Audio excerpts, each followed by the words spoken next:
I'll do it like this. In full stereo. Or left channel. How did you enjoy yesterday? Yesterday's show? I didn't like it. You didn't? No, because we were requested to keep it... see, ordinarily when we do a show, we change the words to the songs based on what happened that day. My favorite show of the bunch here was the second show on the first night, where we changed everything. And that's when I enjoy the show. If I can laugh when I'm on stage because, something creative is happening in that regard, that's when I really enjoy the show. Yet last night's show was competent and it was tight, and it was done CD live at the Odeon Hammersmith. So people from the company said, well, you can't just go around and change all these lyrics. The people want to hear the real lyrics. And, so I said, okay, play it straight. So I went out there and played it straight. And also it was being videotaped by French television. And they can't be too far out, when you're doing that, because how are they going to subtitle it? I thought playing in France to them was quite a treat. They wanted that. That's the reason why they came to do it, because in France it's being released as a single on the continent. A single? Mm-hmm. Are you surprised actually because it's a direct insult to the French if the French... No, it's not. It is fair commentary on what Frenchness means to a person who is not French and has to be subjected to Frenchness. It is not a put down of the French. It is the facts. Yes. Now, I was able to ascertain from some interviews I did in France that the toilet that we're speaking of in this song is referred to in France as the Turkish toilet. So, if it's a Turkish toilet, then what's it doing in France? Because that's all I know from French toilets, is the thing with a bomb sight and the 2 footprints where you pull the chain, and if you're lucky, it doesn't climb up to your ankles. The stuff comes up out of the hole. But all the stuff in that song is true, including the mystery blowjob that happened to one of the guys in the band. He started with this green fudge coming out of his weenie, and he didn't realize that you could get this disease from sticking it in somebody's mouth. That was because he was a chump. But it did happen in France, so it belongs in the song. Yes. From the man from Utopia, Mm-hmm. for instance, there is quite a lot of laughter and humor, which you've said before. When you laugh at something spontaneous, Mm-hmm. you enjoy the show. For instance, The Radio Is Broken. I love that song. Most people hate that song. That's I love my it. 10-year-old kiddie's favorite. Yeah? Yes, he loves the parts. If he only could understand the lyrics, though, because it's talking about things from science fiction movies that really exist, and if he hasn't seen those things, if he had, the idea of what the bacino is, it's very special stuff. It's very, very inside. You've been making references to, what do you call them, fiction movies or science fiction movies for years on end. We go back to a long time, really. What is it mostly that attracts you to them? Is it the cheapness in them? Yeah, it's absolutely the cheapness. Mm-hmm. That anybody would think for a minute that something made out of a rubber is going to scare you in a black and white movie. It's like so stupid. Did you find it perhaps sad in a way that we don't, on the side of the continent, experience the same films that you do, so there's more rapport as such? Well, the other side of that is that outside of the United States, people seem to pay more attention to the musical side rather than to the instrumental side rather than the lyrical side, because they don't know what to make of the lyrics. They don't understand anything about the lyrics. Even the words they think they understand are being used in ways that they don't understand. So maybe it balances out. The United States are more oriented toward the words and less toward the music. So when you come here, do you actually have to prepare a special show? Usually what I do is, in places where they don't speak English well or at all, we stick to songs that are always, that have already been released on an album, because the albums have lyrics in them, and so somebody has a chance to hear something familiar. You can't, for example, in France, do a show that has a lot of new material in it. It's just totally senseless. Or Spain, too. Or Italy. In Germany you can, because the English comprehension is a little bit better there. But in France, no. Is it a headache for you to choose from the repertoire of songs that you've got? It must be. Well, the repertoire that we choose from for this particular band is 65 songs that they can play without worrying. That's 3 shows worth of material, and every show is different. Each night before the show, I make up a list of what they're going to play that night, and that way we don't get bored. And each day, during the sound check, we rehearse new songs that we're going to put into the show. Does that happen with every band that you normally have? Every band. Yeah. 65 or approximately? Well, the band in 82 knew 85. Yes. But they'd been together a little bit longer. Because I quite like the selection that you did yesterday. Mm-hmm. Obviously, for nostalgic reasons, doing things from the live album, the Roxy album, and some of them even going way, way back, and also the interest that you've always had in doo-wop, doing that. And this band can do doo-wop. You know, the other bands I've had couldn't really get to it, but we have the voices to cover the doo-wop stuff pretty good. 4 vocals on it, which is quite good, I thought. Yeah. Real doo-wop is with a quintet. Yeah. The one thing which people ask me all the time is, when they make reference to you, is like, they find it very difficult to put the thing, say, where is Frank Zappa at these days?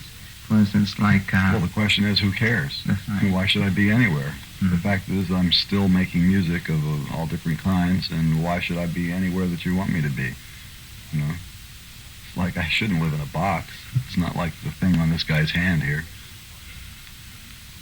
Yeah, what they're perhaps referring to was mostly the material that you choose to use. For instance, like the last album, the Utopia album, was very uncommercial. Not that your music is commercial, but that one was very uncommercial. Yes. Compared to this one, the new album, is hinting more on the easier side of listening. That's right. And I do both things. Yeah. And there are songs... How do you make the choice? That's what I want to know. You just wake up one morning and say, I'm going to do that this way. Yeah, that's right. This is very interesting. Well, it's the same way I make up the choice for what we're going to play in the show that night. The choices are based on some scientific reasons, like what are the acoustics like in the hall? Can we get away with this type of material here? Do they speak English here? Are the vocalists, does anybody have a sore throat that day? You know, little things like that. You can change the show to accommodate what your circumstances are. Same thing with an album, you know. You decide how many songs you've recorded, which ones fit together. There are always songs that are left out of an album. Because your shows are very well rehearsed. Oh, immaculately rehearsed. That's right. You've said that so many times, and hence the feedback that you did get in the press from some ex-musicians about being strict. But let me say this right now. Any ex-musician is an ex-musician for one of 2 reasons. 1, he's not good enough to be in the band anymore. Or 2, he had a career opportunity that led him to resign his post, for which there are probably 30 people waiting for his job. I have no problem getting people to volunteer to subject themselves to the discipline that's in the band. And if you knew anything about the band and the crew, there is a spirit of accomplishment that surrounds this touring unit that is really quite remarkable, second only to being in the Marines, because this band can go out there and do anything, and they know it, and they are thankful that they were rehearsed to the point where even under the most adverse circumstances, they can go out and do a 2-hour show that'll kick your ass, and the crew will have the thing up and down in record time, and everybody gets along, and they're happy to be doing it. And that's what the discipline is all about. A guy who leaves the band and complains about the discipline, he may be regretting the fact that he's not in the band anymore, and so how else is he going to get his name in the paper than to say that I'm a dictator? Well, the fact of the matter is, I am the dictator. I'm the guy who signs the checks. I'm also the guy who has to take the responsibility for everything that goes wrong. And along with that, I have the responsibility for making sure that the band delivers a good performance to an audience that's bought a ticket. So it's not really being a dictator, it's being the referee between the audience and the band. Audience buys a ticket, I say, okay band, you have to do this, and these people want it good, so give it to them good. And if they don't do it well, they either have to improve themselves or they go. The word in the band is, will that be an aisle or a window? Which means your ticket back to Los Angeles is right over here. And everybody knows that. And I've sent 2 guys home already from this tour. I think really what you're saying is very fair obviously, because what you're requesting out of the musicians is that they do their job. Their job. It's quite easy, really. You buy some goods and you want the delivery of the goods. Right, but see, the people that find that baffling would be people who have like a union mentality. You know, the union mentality means that too many people do too little work for too much money and then go on strike in order to get more days off. And there are a lot of people like this in the world who think that that's the way things ought to be. My attitude is this: I pay money to have a service performed for me on behalf of an audience that pays money to have a service performed for them. And I'm there to make sure that if somebody buys a ticket to my show, they're not going to be disappointed in it. They're going to see a band that knows what they're doing, that does it well, and delivers entertainment for the money that's spent. Same thing on a record. Whether you like the style of the music is irrelevant. The quality of what's put into the show is definitely there, and that quality is the result of a huge cash investment that I have to put out before the tour even starts. It costs $250,000 to make a band sound like that. That's talking about 2 months of rehearsal, 6 days a week, 8 hours a day. Everybody's on salary, crew is on salary. I have the cost of all those salaries plus the rental of the hall that we rehearse in, the equipment and all that stuff. I pay for it before I get a nickel from anybody buying a ticket. There's not too many groups that will take that kind of a risk, and not too many groups that have one man in the group who takes that financial risk himself. And that's the way I do my business. So if there's something wrong with that, then let me know. I mean, the results speak for themselves. Yeah, because one of my questions was like, you hear the band playing live, and whether it was a good night or a bad night, there's no doubt about it. There's tight playing, very tight, very good. That applies as well to on a good night, obviously. Musicians leave your band or get fired or sacked, whatever, and they go playing somewhere else, and they sound like they've never been in your band ever. Mm-hmm. You know, you wouldn't say has this person been actually in Frank's band? It's unbelievable. But they all like to say they've been in the band. Like, that gives them a seal of approval. You'd be surprised how many people have in the ads for their album, formerly with Frank Zappa or stuff like that. You know, it's like they'd been to school, but if you listen to what they do, you'd know they didn't really go to school. Some people come into the band as a stepping stone for something else in their career, and they don't usually last very long. You know, I don't mind having them have their own career, but if you're in my band, you're playing my music for the audience that wants to hear my music. That's why they came here. They didn't come here to hear your next album being rehearsed. They came here to hear reproductions of songs that I wrote because that's what they want, and that's what the job is. So anybody who is not satisfied doing that is welcome to leave, and usually encouraged to leave. But the guys that are in the band right now, I think, have a dedication to putting on a good show. It's really a good bunch of guys. There must be sort of looseness as well between, they don't see you as a teacher, this teacher-like figure now. No, I mean, look, for example, Chad, the drummer, has been in the band since '81. And he's grown immensely since he's been in the band. This is the first tour that he's done with electric drums. And prior to that, he was totally sold on acoustic drums and everything. But he made the change. I requested that he change over to electric drums, and now he's totally into it. And you see from his solo last night, he's using it in a musical way, which is something that he probably wouldn't have done left to his own devices. When George Duke was in the band, I wanted him to play a synthesizer. He didn't want to do it. He didn't think that... He didn't want to sing either. He didn't want to sing. That's right. But I'm not saying I told you so, but I think that it was good for George to be in there and have that kind of encouragement. The way the guys in the band view me, I believe, is not so much as their pal, because we don't usually hang out together in our time off. Everybody is, if you have any time off, I'm usually doing this, and they're out doing whatever they do. But they know that I'm going to treat them fairly, and if I write them a check, it doesn't bounce. And what more can you want? You went through a few hard times, though, didn't you, a few years ago, I think, on building your own home studio. Oh, yeah. But it's all done, and it's operational, and all the new product has been done there. That's the Utility Muffin Research Kitchen? That's right. It's now a completely digital studio. So you had that in mind since Bongo Fury? Well, I've been wanting to have a studio since 1962. Mm-hmm. Yeah. Because because you had, what was the first one in Cucamonga? That's right. Yeah, goes a long way back. The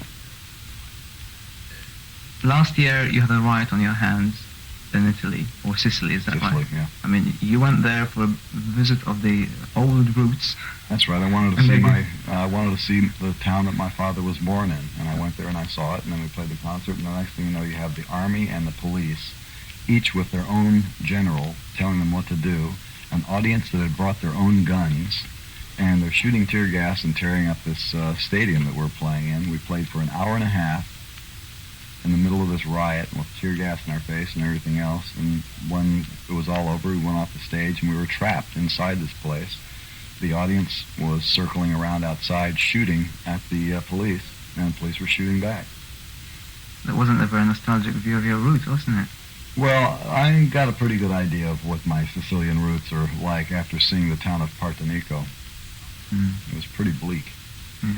After that, you were very pissed off, really, about coming back to Europe. Oh, yes. You saw that you wouldn't come back, but as usual, I changed my mind. Your kind of heart sometimes changes your mind. How long do you want to keep doing this? I mean, I know you keep changing your mind, but is there going to be a time when you're actually not going to change your mind? As a live event? Yeah, probably. I don't know when.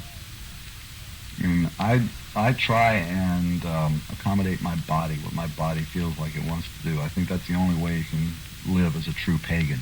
You know, if it feels right, then that's what you do. And it felt right to go on the road, so here I am. And if it gets to the point where it doesn't feel right, then I'm not going to do it. One point that maybe I'm right or maybe I'm not. Has there been any times where your guitar solos during a concert on one specific song been actually transferred onto another song? What do you mean? Like you playing this particular tune live, Yeah. and you nearly always record your live shows, Right. and that particular solo found its place in a totally different song. Absolutely. Yeah. The whole Joe's Garage album is that way. All the guitar solos on Joe's Garage came from the European tour in 1980. They were recorded on a 2-track Nagra. There was a tape just of 2 microphones in front of my guitar amplifier, and every time I played a solo, the guy turned it on and recorded just the guitar. And when we did the Joe's Garage album, I found the solos that I liked and put them on top of the studio tracks, and that's what's in there. What you were playing yesterday, and I think you've done it many times before, but yesterday was very, very obvious. You were playing very much what I could describe as contra notes, not going according to the melody, guitar notes that you were playing. It's like a totally different song altogether. Do you ever shut the rest of the rhythm section from your ears and actually concentrate on actually... Oh, I always concentrate on what I'm playing, but I can hear the rhythm section. I have the type of discipline where I can either play their rhythm. Actually, what was happening last night on some of the solos, I was using a digital delay that had a single chord stored in it, and it was on a loop. And every time that loop would come around, would have a certain rhythm, which was totally irrelevant to what the rhythm of the bass and drums were doing. So I had a choice of 2 different established rhythms that I could play, plus the option of choosing a third one that was completely between those. There's no reason why the human mind shouldn't be able to compute that kind of math when they hear it, and it leads you into some interesting harmonic and melodic directions. For example, a melody functions in a harmonic climate. The chord that is being played is the harmonic climate. That's, if it's an augmented chord, it's a mysterious climate. If it's a diminished chord, it's a little tenser. If it's minor, it's serious. If it's major, it's happy. If it's major 7th, you're falling in love. If it's augmented 11th, it's bebop. You know, these are all established harmonic aromas that people recognize, whether they do it consciously or not. That's what's built into you. So melody functions against a harmonic climate in terms of what is the fractional delay between the time that you hit a note that is tension to that chord to the time that you hit a note which is inside the chord, which creates a resolution. That's how melodies work. How many notes are you playing in your line that that rub against the chord versus how many notes are inside the chord that takes the tension to rest. Your ear is computing that, okay? Now, if you're playing a straight disco number where everybody is marching along to the same beat, well, your options for the amount of intrigue you can create with a melody improvised against the chord are pretty limited. Because the minute you stray from an exact 16th note fluctuation, the disco consumer loses interest because he wants everything to sound like it came out of a Casio rhythm machine.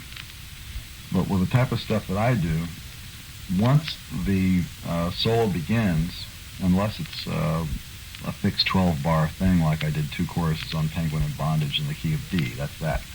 But if it's an open-ended solo that starts with a single tonality, I can do amazing things in that context if you understand what is happening musically, what's going on. Some people listen to it and say, that's awfully weird, or that scale is strange, or those notes are weird, but there's a reason for doing it, and there's a lot of skill involved in choosing those notes, and there's also a lot of skill involved in the rhythm section being able to accompany me in what I'm doing. That bass player is great at following me. He's one of my favorite bass players to work with because his harmonic concept, he understands what I'm doing when I do those things.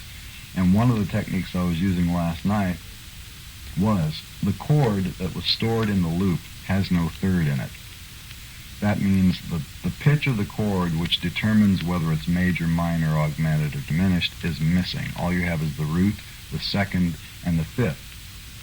When you have those 3 intervals in there, you still hear it as a chord, but the notes that you can play against it enable you to encompass all the different variations of the nature of the chord. You can play major thirds, minor thirds, and everything in between against that chord. It's more like a neutral piece of canvas that you can paint on.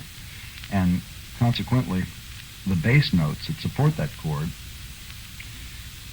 a lot of different bass notes can be used, and each one that goes against the chord creates another set of mathematical possibilities for the melody notes that are happening on top of it. And when you combine that with the mathematical possibilities of what the harmonic rhythm of the melody notes will be, how many rub, how many relax, and all that stuff, that's a world of opportunities during each song, and I love doing that during the show. That's my favorite thing to do in the show. There's always like a key that you've got which you like a lot. I think it's a key of, is it D? No. Like on Zootalore's. Zootalore's was played in kind of an A7 tonality. The napkins. Black Napkins is not, that's actually 2 chords. It goes between C sharp minor and D major 7. But there's a lot of different keys you can play in there. I play an F sharp major on top of that. Well, I'm not going to ask technical questions because you don't know. I don't know. But what I wanted to ask you was, have you ever, not ever, because you must have done, but how often do you hit bum note? Lots. Because especially if you're playing really fast, and all you have to do at the rate I'm going on some of those runs, if one fret is sticky, you're going to miss. I thought that was evident at the beginning yesterday. There was what? Evident at the beginning of the show. Did you do 2 shows last night or 1 show? One. Yeah.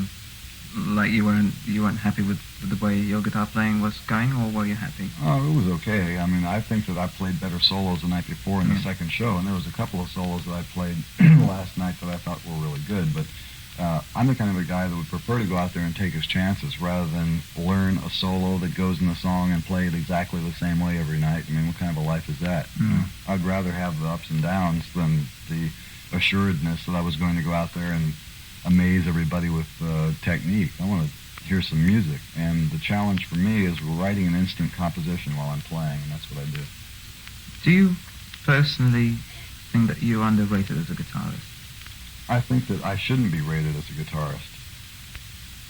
I think that rating guitarists is the kind of a thing that that's a stupid hobby, is rating guitar players. Sure, I mean, you're a composer. I'm a composer, and my instrument is a guitar. The guitar. If you like the composition, fine. I mean, my technique as a guitar player is fair. There are plenty of people who play faster than I do, never hit a wrong note, and have a lovely sound. Okay? If you want to rate guitar players, go for them. but there isn't anybody else who will take the chances that I will take with a composition live on stage in front of an audience and just go out there and have the nerve, the ultimate audacity to say, okay, I don't know what I'm going to play, and you don't know what I'm going to play, and that makes us equal. So here, let's go. We'll have an adventure here. And that's what I do. There's no way to rate that. You either like that kind of stuff or you don't. You travelled quite lightly this time, it seems. You used only the Strat yesterday. Right. Is there a specific reason for that? I like that guitar. I have another Strat in the back in case that one goes off, but that particular neck, the whole guitar is customized. The only thing that is stock on there was the original Strat body, which has been stripped and repainted in that old Telecaster color. But the neck is custom, all the electronics are custom, all the pickups are custom, and I like the way it sounds. It's we're talking.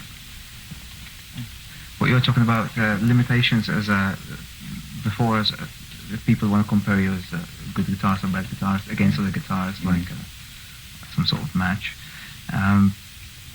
Are you disappointed that there's so many schmucks probably about who go on and just perform just for the sake of the guitar and ignoring all the other concepts of the music? There's always somebody who wants to consume that, and they're entitled to consume it, and they're entitled to love it, and they're entitled to worship it as a way of life, and so on and so forth. That's for them. What I'm dealing with is something entirely different, and I must say, in all fairness, that without being rated, I know that there are people out there who love what I do on the guitar. One final question, Frank. As always, there's quite a lot of product in the can, as they say. You always have. So what's up now? I mean, you've got We know that Thingfish. there's 4 albums that are coming out right now. Yes. You got the Boulez album, which is out. You got Them or Us, which is just about to come out, which is going to be followed very closely by Thingfish, which is a 3-record box with a book in it. And then we've got Francesca, which comes out right after that. Also, the concerts here at the Odeon Hammersmith were recorded for a CD, which was going to be just a CD, not a vinyl album. And that'll be coming out sometime next year. Are you going to give a breather between each product? Or No, are they these going to come out? first 4 are going to come out very close together because they won't conflict with each other. They're totally different things. So they're, in a way, all for the same audience, but maybe there are some people who might like the Boulez album who wouldn't enjoy Thingfish and vice versa. So you have your options. And for the person who is a hardcore fan, there's lots of stuff coming out this season. Very good. Okay? Thanks a lot. Welcome. Beautiful.